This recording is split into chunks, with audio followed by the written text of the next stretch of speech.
In today's video, I am going to show you how you can restore your old deleted messages on WhatsApp without backup, therefore without wasting any of your time. Let's jump to the video. If you have deleted some important messages on WhatsApp and now you want to recover them but you do not have a backup, then what you have to do is to long press on this WhatsApp's logo and go to App Info, go to Storage and Cache. Now first click on this Clear Cache option and then tap on Clear Storage.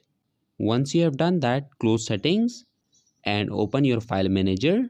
Go to All Files, then go to Internal Storage, go to Android, Media, scroll down and select com.whatsapp, then select WhatsApp, go to Databases. Now copy all these files. These files are basically your data on WhatsApp.